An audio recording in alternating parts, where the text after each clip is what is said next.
شعبان ملا، ہمیں رمضان ملا، ہمیں ذی الحجہ کی عظمتوں، برکتوں، رحمتوں، رفعتوں والی راتیں ملی۔ اس کے علاوہ اور بڑی برکتوں والی راتیں ہیں، عظمتوں والے ایام ہیں، جن میں خالق کریم کی رحمت بندے کو بلا رہی ہوتی ہے۔ میرے بندے پلٹ کر آ جا میری بارگاہ میں، آ کے اپنا خالی دامن میری رحمت میں پھیلا کر تو دے۔ آج میں تیرا خالی دامن اپنی رحمت سے مالا مال نہ کر دو تو پھر تو یہ حضور کی رحمت ہی تو ہے۔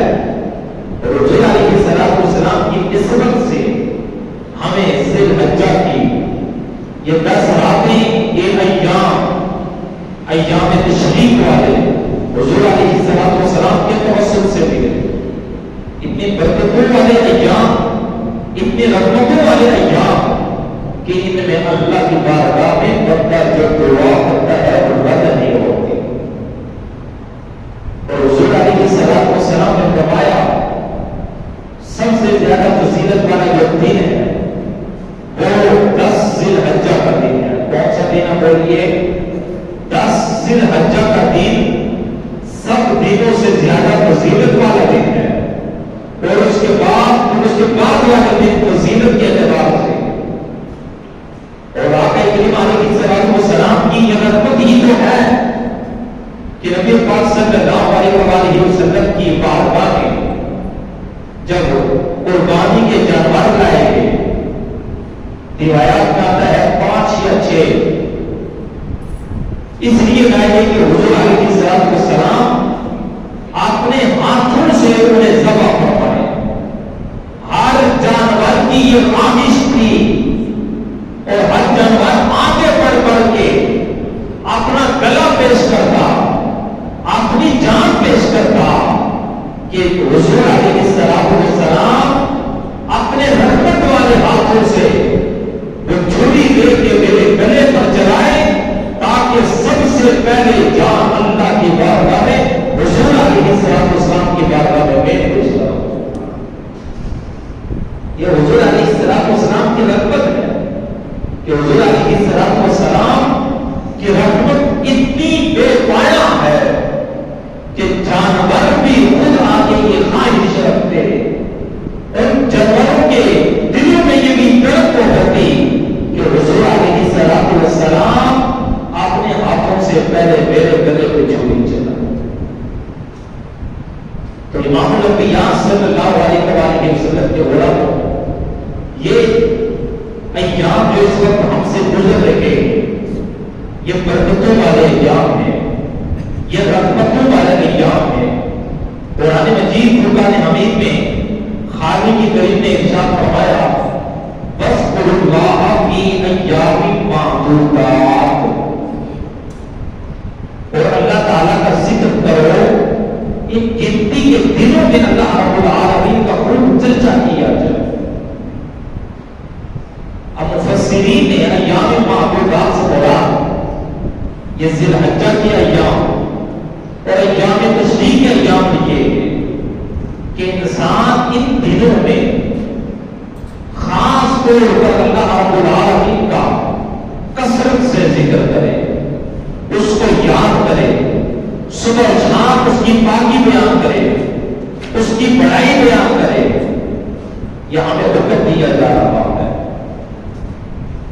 تو امام الانبیاء صلی اللہ علیہ وسلم کے علماء یہ جو ایام ہیں ایام تشریق یہ عظمتوں اور رحمتوں والے، ویسے ذی الحجہ کے جو پہلے 10 ایام ہیں وہ بھی برکتوں اور رحمتوں والے ہیں، وہ بھی فضیلت اور برکت والے ہیں۔ پھر 9ویں ذی الحجہ کا دن جس کو عرفہ کا دن کہا جاتا ہے وہ بھی بہت زیادہ فضیلت والا دن ہے، جو دن پر گزرا 10 ذی الحجہ کا دن وہ بھی بڑی برکت اور فضیلت والا دن ہے۔ اور اس کے بعد سے لے کر 13ویں تک یہ جتنے باقی جو دن بن چکے ہیں 11، 12، 13 یہ ایام کی فضیلت کے اعتبار سے بہت زیادہ اہمیت کے حامل ہیں۔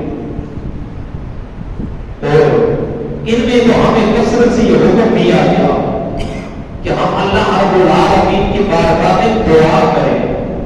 حضرت ابو موسیٰ اشعری رضی اللہ تعالی عنہ آپ بیان فرماتے ہیں وَاذْكُرُوا اللَّهَ فِي أَيَّامٍ مَّعْدُودَاتٍ، یہ جو ایام ہیں ایام تشریق، ان دنوں میں جب بندہ مومن اللہ کی بارگاہ میں دعا کرتا ہے، اپنا خالی دامن اس کی رحمت کے سامنے پھیلاتا ہے، میرا مالک اپنے بندے پہ تربیت فرماتا ہے کہ کسی کی دعا کو رد نہیں فرماتا. یہ قبولیت کے لمحات ہیں، قبولیت کی گھڑیاں ہیں کہ جن اوقات میں ہمیں اللہ سے مانگنا ہو. اور حضرت اکرمہ رضی اللہ تعالی عنہ بیان کرتے ہیں میں ان ایام میں کثرت سے اللہ کی بارگاہ میں یہ دعا کرتا ربنا آتنا فی الدنیا حسنۃ وفی الآخرۃ حسنۃ وقنا عذاب النار. اور یہ قرآن مجید کی آیت مبارکہ بھی ہے اور رسول علیہ الصلوۃ والسلام نے اس دعا کو بہت زیادہ پسند فرمایا. کیوں؟ اس میں دنیا کی بھی بھلائی ہے اور آخرت کی بھی بھلائی ہے. ربنا آتنا فی الدنیا حسنۃ وفی الآخرۃ حسنۃ، میرے مالک تو ہمیں دنیا کی بھلائیاں بھی عطا فرما اور آخرت کی بھلائیاں بھی تو ہمیں عطا فرما. اور وقنا عذاب النار، اور عذاب جہنم سے، جہنم کی آگ سے تو ہمیں محفوظ فرما. یہ بڑی جامع اور اطلب دعا ہے کہ جس میں دنیا اور آخرت اور جہنم سے اتنا مانگی گئی، دنیا کی نعمتیں مانگی گئی، آخرت کی نعمتوں کا سوال کیا گیا. ہمیں چاہیے عموماً یہ دعا سب کو یاد ہوتی ہے، یہ دعا کثرت سے اللہ کی بارگاہ میں مانگنی چاہیے. اور اللہ کریم کا تو ویسے بھی فرمان ہے وَإِذَا سَأَلَكَ عِبَادِي عَنِّي فَإِنِّي قَرِيبٌ، جب میرا بندہ مجھ سے سوال کرتا ہے میں اس کے قریب ہوتا ہوں. اجیب دعوت الداعی اذا دعان، اور وہ جب مجھے پکارتا ہے مجھ سے مانگتا ہے میں اس کو عطا کرتا ہوں. اور سوچئے میرے مالک کی طرف سے بندہ کتنی بندہ پروری ہے، وہ کتنا کرم فرما ہے کہ وہ خود اعلان فرما رہا ہے کہ میں اپنے بندوں کے قریب ہوں. اور میرا بندہ جب پکارتا ہے مجھ سے مانگتا ہے میں اس کو عطا کرتا ہوں. امام الانبیاء کے غلاموں، ہم کسی دنیا دار سے مانگے، کسی دوست سے مانگے، کسی رشتے دار سے مانگے، ایک دفعہ مانگنے پر دے دے گا، 2 دفعہ دے دے گا، 3 دفعہ دے دے گا، چوتھی مرتبہ وہ اپنی نظریں پھیر لے گا، وہ کوئی گانے پیش کرے گا، وہ ہماری بات سننا گوارا نہیں کرے گا کہ یہ کچھ نہ کچھ مانگ لے گا، یہ کسی نہ کسی بات کا سوال کر لے گا. لہذا اس کی بات کو ترجیح نہ دی جائے، اس کی بات سنی نہ جائے. یہ ہم انسانوں کا طریقہ ہے، مگر وہ مالک اتنا کریم ہے، وہ اتنا رحیم ہے کہ اس کی بارگاہ میں اگر کروڑ مرتبہ مانگا جائے وہ تب بھی ناراض نہیں ہوگا. ہر دفعہ مانگنے پہ وہ اپنے بندوں کی طرف ضرور فرماتا، وہ ضرور طرف فرماتا. ہم نے تو کبھی اس کی بارگاہ میں اس نیت اور اس چاہت، اس یقین کے ساتھ مانگ کر دیکھا ہی نہیں نا کہ وہ کیسے بندوں کو نوازتا ہے. اور حدیث مبارکہ ہے جب آپ اس سے سوال نہیں کرتے، اس سے مانگتے نہیں، میرا مالک پھر اپنے بندوں سے ناراض بھی ہوگا. تو آپ کو بڑی الٹ کی ہے، الٹ سی ہے نا. اگر کسی انسان سے مانگا جائے بار بار تو انسان ناراض ہوتے ہیں مانگنے پر، اور اللہ کریم نہ مانگنے پر اپنے بندوں سے ناراض ہوگا. اس لیے اگر ہم یہ چاہتے ہیں ہمارا تعلق ہمارے رب سے جڑا رہے، ہمارا مالک ہم سے راضی رہے، تو اس کا ایک طریقہ یہ بھی ہے راضی کرنے کا، ہر چیز کا اس کے بارگاہ میں سوال کیا جائے. اور حدیث مبارکہ ہے تمہیں تسمہ ضرورت ہو جوتے کا تو اس کا سوال بھی اللہ کی بارگاہ میں کرو، اللہ تمہیں ضرور عطا فرمائے گا۔ ضروری نہیں کہ ہم سوچیں کوئی بڑی بڑی چیزیں مانگیں، یار چھوٹی چیز کیا مانگتے ہیں، وہ بڑا کریم ہے، وہ بڑا رحیم ہے۔ اگر تسمہ اتنی چھوٹی سی چیز ہے، اگر اس کی ضرورت ہو، حدیث ہے یہ بھی اللہ کی بارگاہ میں مانگا جائے، اللہ ضرور عطا فرمائے گا۔ تو امام الانبیاء صلی اللہ علیہ وسلم کے غلاموں، جہاں یہ ایام تشریق وہ عظمتوں اور برکتوں والے دن ہیں کہ ان دنوں میں دعا رد نہیں ہوتی، ساتھ ہی ان دنوں میں ہمیں حکم یہ دیا گیا کہ ان دنوں میں کھاؤ پیو۔ وہ کیسے؟ عید الفطر کے دن کا روزہ رکھنا شریعت میں منع کیا گیا۔ 10ویں ذی الحجہ کا روزہ جو کل کا دن گزرا، اس دن روزہ رکھنا منع کیا گیا۔ اسی طرح اس کے ساتھ 3 دن اور ملا دیے گئے۔ ان دنوں میں روزہ رکھنے سے ہمیں روک دیا گیا، روزہ نہیں رکھنا۔ میرے مالک کیوں نہیں رکھنا؟ اس لیے کہ ویسے تو ہم سارے اللہ کے بندے، ہمارے پاس جو کچھ ہے اللہ کا دیا ہوا، سال ہزار زندگی بھر ہم اسی کا دیا ہوا کھاتے ہیں، اسی کا دیا ہوا پیتے ہیں، مگر ان ایام میں خالق کریم نے منع کروا کے گویا یہ اعلان کر دیا کہ ان دنوں میں بندے اللہ کے ہاں مہمان ہوتے ہیں، ان دنوں میں روزہ نہ رکھا جائے، ان دنوں میں روزہ نہ رکھا جائے۔ اور حدیث مبارکہ ہے کہ جس حدیث مبارکہ میں یہ حکم دیا گیا، مسلم کی حدیث مبارکہ کہ کھاؤ اور پیو اور کثرت سے اللہ تعالیٰ کا ذکر کرو۔ کیا کرو؟ 3 باتوں کا حکم، کھاؤ پیو اور کثرت سے اللہ تعالیٰ کا ذکر کرو۔ یعنی ذکر کرنے کی اتنی زیادہ تاکید کی جا رہی ہے کہ بار بار حکم دیا جا رہا ہے، وَاذْكُرُوا اللَّهَ فِي أَيَّامٍ مَّعْدُودَاتٍ، اللہ تعالیٰ کا کثرت سے ذکر کرو۔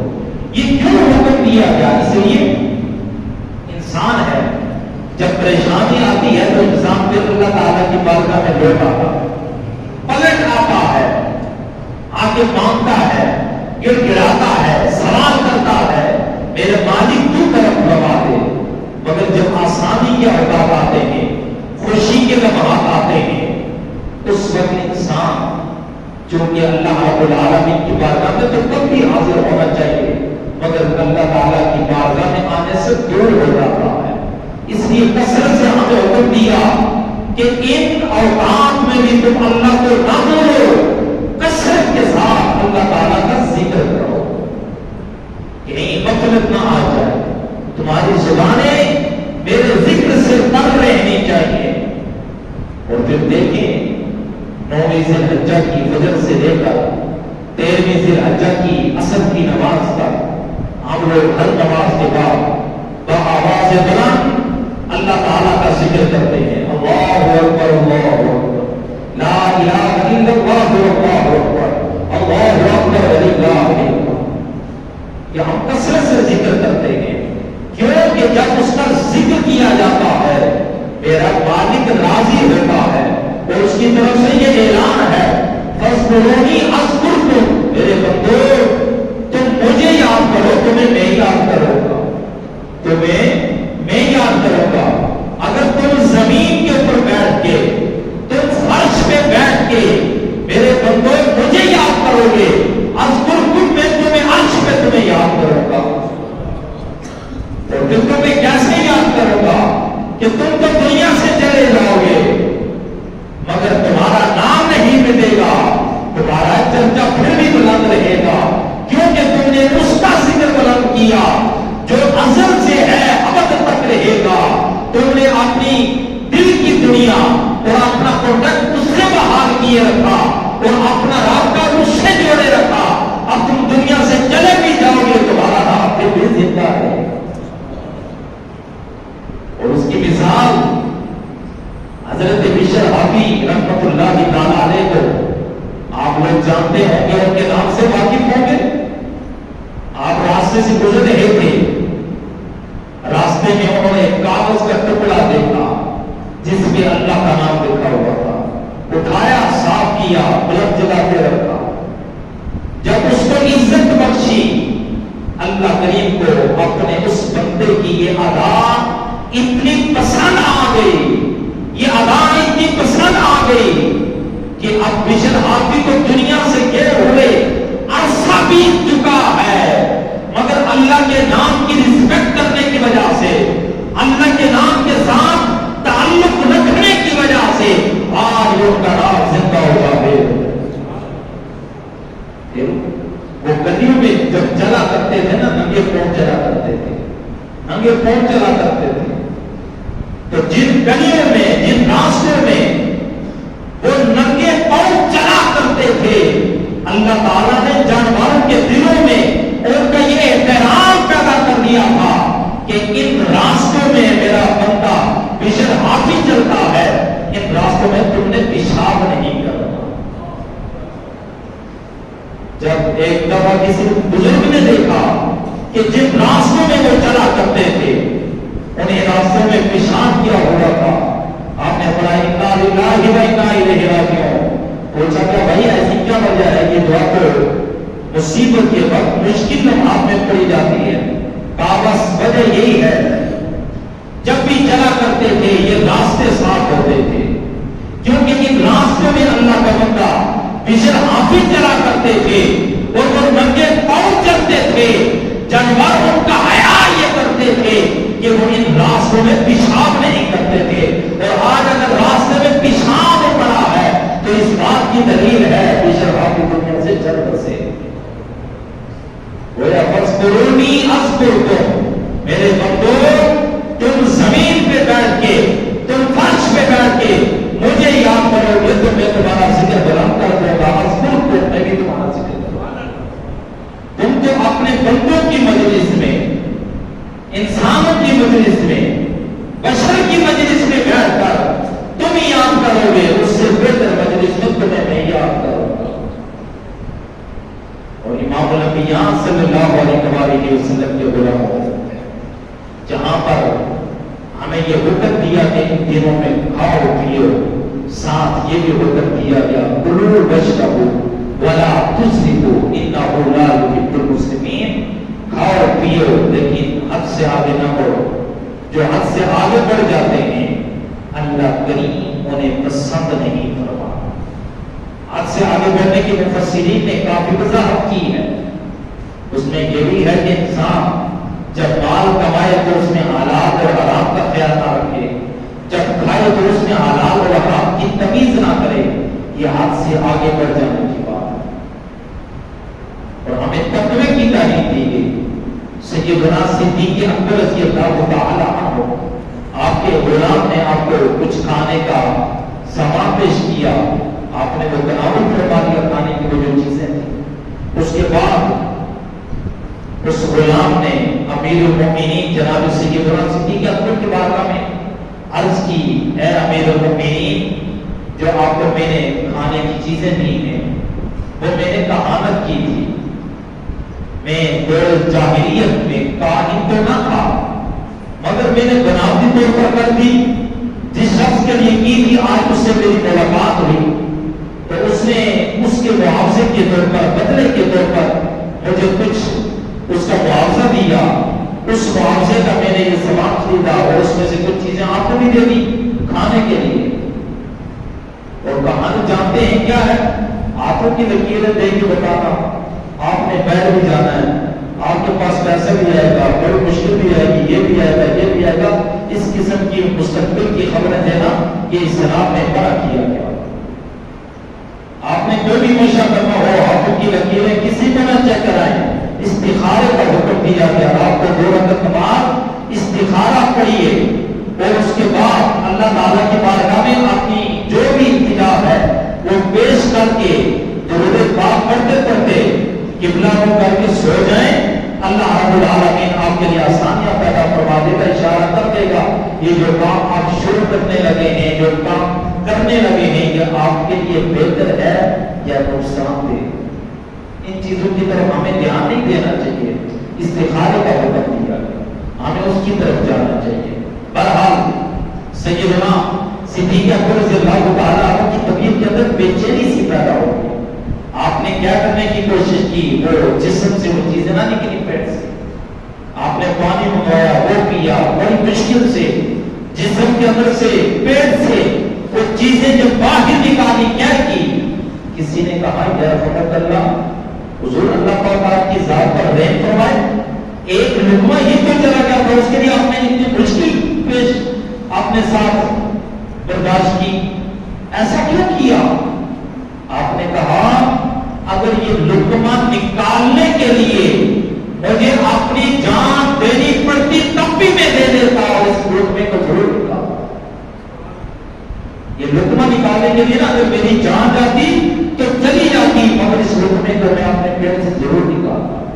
ساتھ وجہ بیان کی کہ وجہ کیا ہے، کیوں میں نے اتنی کوشش کی کہ میں نے آقا کریم علیہ الصلوۃ والسلام سے سنا کہ جس کے پیٹ میں ایک لقمہ بھی حرام کا چلا جائے، اب اس لقمے سے اس کے جسم کی جو پرورش ہوتی ہے وہ جسم جہنم کے قریب ہو جاتا ہے. اور مجھے اس بات کا ڈر تھا کہ اس لقمے سے میرے جسم کی پرورش نہ ہو اور کہیں میں جہنم کے قریب تر نہ ہو جاؤں. اللہ اکبر، یہ ہے تقویٰ.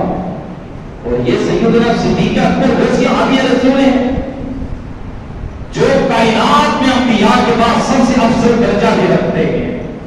اور یہ سیدنا صدیق اکبر ویسی عالی رسول ہیں کہ جن کو کریم آقا علیہ السلام نے دنیا میں جنت کی بشارت سنا دی تھی، کہ جن صحابہ کو جنت کی بشارت سنائی عشرہ مبشرہ 10 صحابہ، اور میں سب سے پہلا نام سیدنا صدیق اکبر کا. اور ان کے تقوی کا یہ عالم ہے، جنت کی خوشخبریاں مل چکی ہیں، مگر اس کے باوجود ان کے تقوی کا یہ عالم، ایک لقمہ بھی حرام کا چلا جائے تو وہ نکالنے کے لیے اتنے بیدار ہیں، اگر جان جاتی ہے تو چلی جائے تو لقمہ پیٹ میں نہ رہے. اور اللہ کریم ہمیں بھی یہ جو عظمتوں برکتوں والے ایام ہیں ان میں کثرت سے اللہ تعالیٰ کو یاد کرنے کی اللہ پاک ہمیں توفیق عطا فرمائے. اور یاد رکھیں جو برکت کا لمحات ہوتے ہیں، فضیلت والے ایام ہوتے ہیں، فضیلت والی گھڑیاں ہوتی ہیں.